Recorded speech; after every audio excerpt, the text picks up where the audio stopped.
দুনিয়া বড় স্বার্থপর, দুনিয়া কাউরে জায়গা দেয় না, দুনিয়া কাউরে জায়গা দেয়। এত মজবুত পাইলিং করে যে বিল্ডিং বানাইলাম, দুনিয়া তারে থাকতে দেয় না। যাও বেটা যাও, যাও তুই লাথি দিয়া ভাই, যা কবরে যা, কবরে যা। দুনিয়া কাউরে থাকতে দেয়।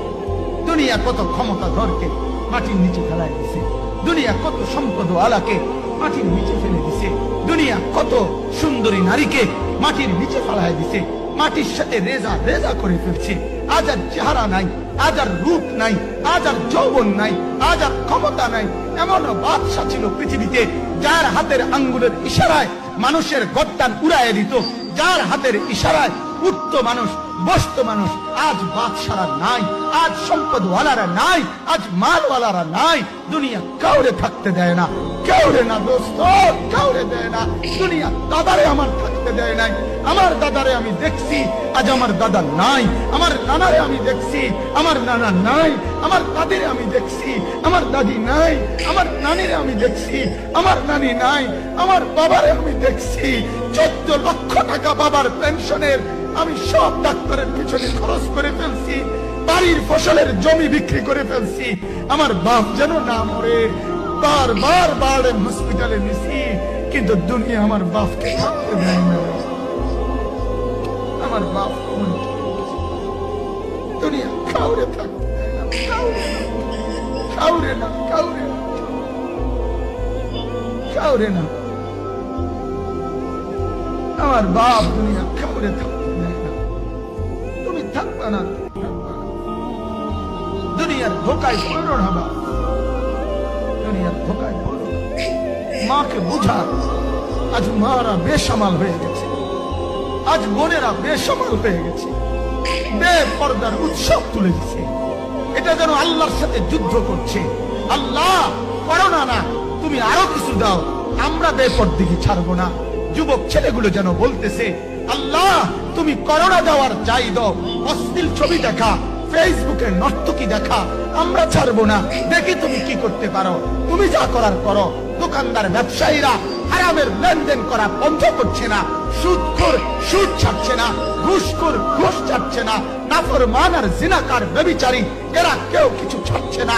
বেহায়ার বেপর্দা নারী তার অশ্লীলতার বেহায়াপনা ছাড়ছে না। মুসলমান তার ঘরে টেলিভিশনের নর্তকীর আওয়াজ তো বন্ধ করছে না।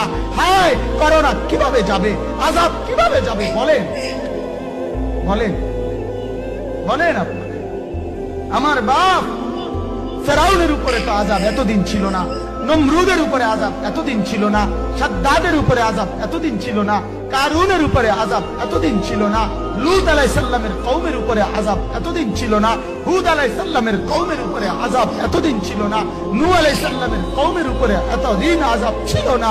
আজ আমরা মালিককে পরিমাণ নারাজ করছি, মালিক এত বেশি নারাজ। আজ 1 বছর হয়ে গেছে, 1 বছরের থেকে বেশি হয়ে গেছে, কই করোনার মহামারীর আযাব তো যাচ্ছে না, গেছে গা। মানে আমাদের লক্ষ লক্ষ বাচ্চার পড়ালেখা বন্ধ, এরা নষ্ট হওয়ার চূড়ান্ত পর্যায়ে পৌঁছে গেছে। মোবাইল এদেরকে শেষ করে দিছে, লক্ষ লক্ষ ছেলে। গতকালকে এক মা আমার আত্মীয় ফোন দিয়া বলতেছে, সকাল 10টায় বাচ্চাটা ঘর থেকে মোবাইল লইয়া বাইর হইছে, রাতের 10টায় মা তারে ফোন দিয়া বলছে, বাপ ঘরে আসতি না, ভাত খাইতি না। বাচ্চা তারে বলতেছে, তোমার অসুবিধা তো, তোমার সমস্যা না। মায়ের কথা বইলা কায়দা দিছে যে শোনেন হুজুর হুজুর দোয়া করো। এক বাচ্চা, এক ছেলে, সে যদি তার মাকেই কথা বলতে পারে, তার মানে গুনাহ তারে এত মজা দিয়া দিছে, ফেসবুক তারে এত মজা দিয়া দিছে, ইউটিউব তারে এত মজা দিয়া দিছে, নর্তকী তারে এত মজা দিয়া দিছে, গুনার দৃশ্য তারে এত মজা দিয়া দিছে, সে মাকে ধমক দিচ্ছে। রাত 10টা বাজলে কি হইছে, রাতে 3টা পর্যন্ত দেখলে তোমার সমস্যা, আমার আখিরাত আমি নষ্ট করলে তোমার অসুবিধা, আমার জাহান্নাম আমি ঠিক করে নিলে তোমার সমস্যা। আহ আহ আহ আল্লাহ আমাদেরকে মাফ করুন।